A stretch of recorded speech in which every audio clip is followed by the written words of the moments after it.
Hi folks, Larry Reagan here in week 2 of our IELOL primer. First off, I want to welcome you to my real office. This is my backyard setting, and over my corner there, my shoulder, you can see my garden and the shed in the back, and I love being out here when mosquitoes aren't too bad. So tonight's a gorgeous night. I'm going to have to keep this a little bit short, however, because I am losing light here in the later part of the evening.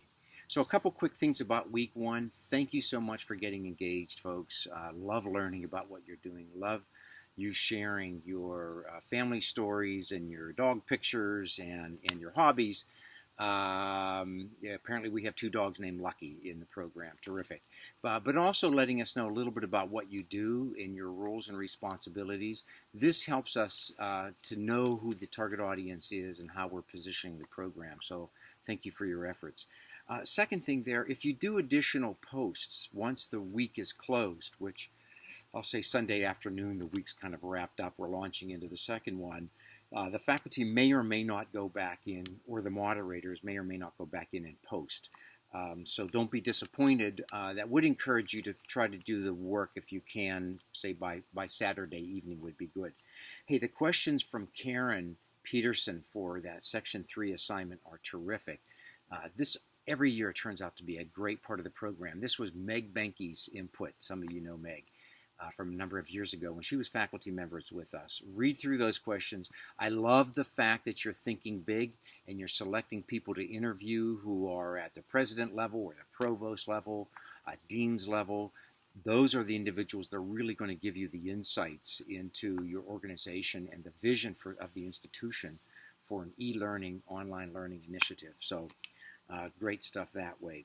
This week we're going to be shifting a bit more to the business of e-learning, online learning. And if it's okay with you, I'm just going to say online learning. But you know that I'm thinking bigger than just online. I'm thinking about digital learning, e-learning, sort of the broader lens.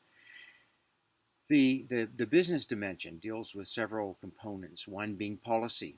And we're going to have a section that's going to get us thinking about both locally, regionally, state, federal, international policy, and how that affects the work we do. And it turns out, as you might understand, it has a big effect. And how do we influence that? How do we get involved? We also have a section on the era of efficacy, that is accountability and financial considerations for the return on the investment. We're way past the time where we're now doing online learning in order to sort of get brand exposure.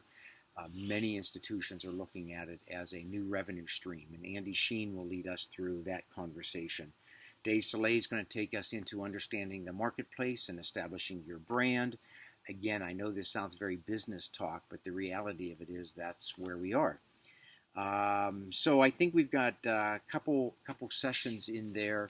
I know it may be hard for you to keep up with the homework.